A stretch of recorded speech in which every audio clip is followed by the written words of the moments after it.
तो ईरान के supreme leader Ali खamenei को लगातार निशाना बनाने की धमकियां मिल रही हैं और इस बीच अब ईरान के जितने बड़े मुफ्ती हैं या बड़े उलेमा हैं वो अब एकजुट और खamenei साहब के समर्थन में खड़े होते दिखाई दे रहे हैं। इसको लेकर उन्होंने कुछ ऐसा किया है जिसके बाद कहा यह जा रहा है कि एक तरह से पूरा ईरान इस वक्त उनके समर्थन में यानी कि अली खamenei के समर्थन में सामने आ गया है। वो बातें क्या हैं, वो चीज़ें क्या हैं, बातचीत करने के लिए मयंक है। मयंक, ये बताइए कि समर्थन तो पूरा ईरान पहले ही करता रहा है, बल्कि जो भी मुस्लिम देश हैं वो लगातार इसी तरह से समर्थन करते हैं, लेकिन अब ईरान के जो बड़े उलेमा हैं या बड़े लोग हैं उन्होंने एक बार फिर से अली खamenei के समर्थन में खड़े होकर उनका साथ देने का वादा किया है। देखिए, ये बड़ी खबर ईरान से आई है। ईरान के कोम शहर के 400 से ज़्यादा जो मुफ्ती हैं, जिन्हें आप क्लेरिक्स कह सकते हैं, सीनियर क्लेरिक्स जो है, बड़े मुफ्ती हैं, उन्होंने अली खamenei साहब के लिए अपना समर्थन जताया है।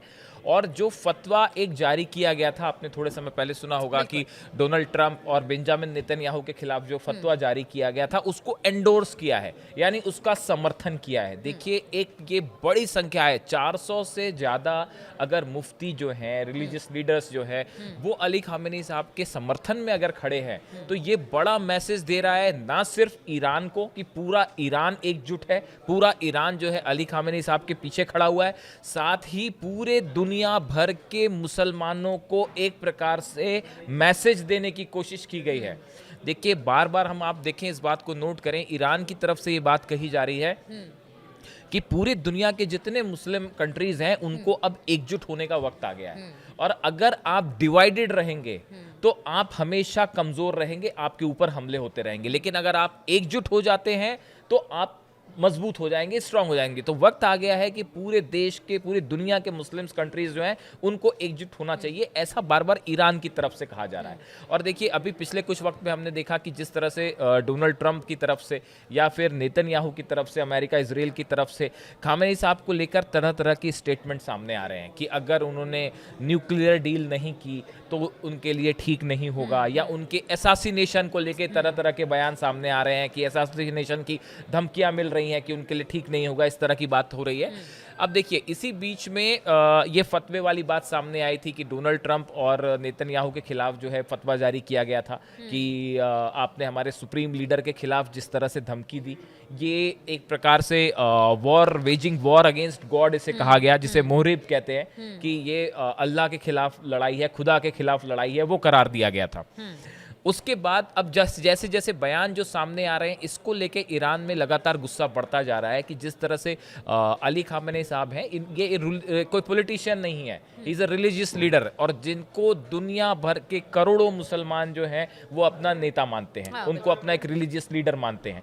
ऐसी स्थिति में उनके खिलाफ जो बयानबाजी हो रही है, ये जो है इसको लेके ईरान में बहुत ज़्यादा गुस्सा है, और ख़ासकर जो मुफ्तीज़ हैं उनमें भी बहुत ज़्यादा गुस्सा है। इसीलिए उनकी तरफ से ये एक समर्थन जताया गया है। और इसमें देखिए, एग्जैक्ट हम जो बताएं, जो क्लेरिक्स हैं also called for the prosecution of foreign leaders including Donald Trump, Benjamin Netanyahu and IAEA chief Rafael Grossi, accusing them of enabling attacks on Iran. Iranian official alleges that Grossi has facilitated espionage and nuclear sabotage through IAEA inspections. देखिए, इसमें जो है वो IAEA के जो chief हैं Rafale Grossi, इनके ऊपर ये आरोप लग रहे हैं कि इन्होंने इंस्पेक्शन के जरिए, इंस्पेक्शन करने के बहाने ईरान की जो न्यूक्लियर फैसिलिटीज थी उसकी जानकारी अमेरिका को दी, उसकी जानकारी लीक की।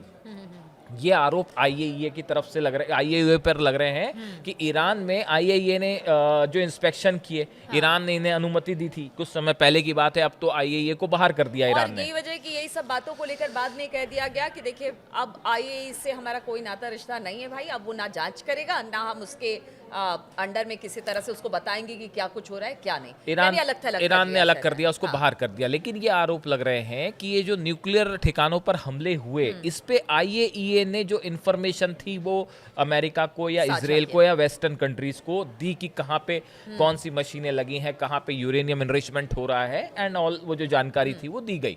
तो इसलिए डोनाल्ड ट्रंप और नेतन्याहू के साथ साथ इनको भी उस फतवे की लिस्ट में शामिल किया गया, ऐसा बताया जा रहा है। तो देखिए, कुल मिला के अब जो आउटकम है इसका, अब देखिए अभी जो है वो एक बयान सामने आया अली खामेनेई साहब का, जिन्होंने जिस तरह से गजा में हमले हो रहे हैं पिछले 2 दिन की अगर हम बात करें तो 200 से ज़्यादा लोगों की हत्या हो गई है गजा में। उन्होंने कहा, अली खामेनेई साहब ने कहा, नरसंहार का घटिया रूप बताया उन्होंने जिस तरह से गजा में हमले कर रहा है इसराइल। उन्होंने कहा कि ये जेनोसाइड है, नरसंहार का घटिया रूप है। और उन्होंने एक्स पर लिखा कि इसराइल ने गाजा में फिलिस्तीनियों के सामने एक कठिन विकल्प रखा है, या तो वे भूख से मर जाएं या भोजन का पैकेट पाने की कोशिश में गोली खाकर मर जाएं। बिल्कुल, अभी एक तो बच्चे की तस्वीरें हाँ, भी बड़ी मतलब आ आप रही हैं। खाने के जहाँ खाना मिल रहा है, एक कैंप चल रहा है पूरे गजा में, वहाँ पे भी जब बच्चे और महिलाएं जब खाना लेने के लिए जमा हो रही हैं, उन पे फायरिंग हो जा रही है। तो उसको लेके अली खामेनेई साहब ने बहुत ही जो है अपना गुस्सा जाहिर किया था।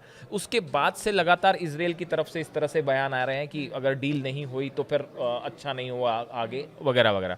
अच्छा, UNRWA के प्रमुख हैं फिलिप लाजारिनी, इनकी तरफ से बयान आया है कि गाजा में बच्चों और गाजा जो है वो बच्चों और भूखे लोगों का कब्रिस्तान बन गया है।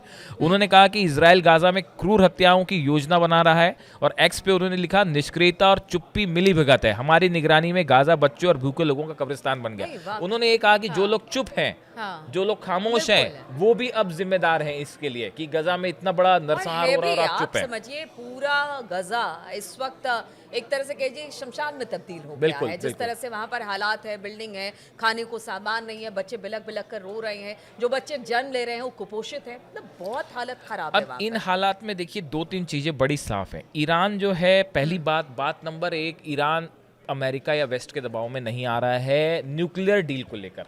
यूरेनियम एनरिचमेंट नहीं रोकेंगे और अपनी शर्तों पे ही डील तब होगी, आगे बात जब होगी जब आप पहले माफी मांगी जो हमला किया है, और दूसरा हम पे आइंदा बातों के दौरान हमला नहीं होना चाहिए। ये बात साफ है। और इसी के सपोर्ट में ये फतवा एक तरह से कह बिल्कुल, लीजिए हाँ, कि जो बिल्कुल। भी ईरान कह रहा है पूरा देश उनके देश साथ के खड़ा हुआ लोग है, उनके हाँ, साथ उनके खड़े साथ हैं। खड़े। इसी का संदेश देते हुए ये फतवा जो जारी हुआ, और इसके साथ ये जो 400 से ज्यादा जो मुफ्ती समर्थन में आए हैं, इसके जरिए ये संदेश दिया गया है कि खामेनेई साहब पे किसी भी तरह की बयानबाजी बर्दाश्त नहीं की जाएगी।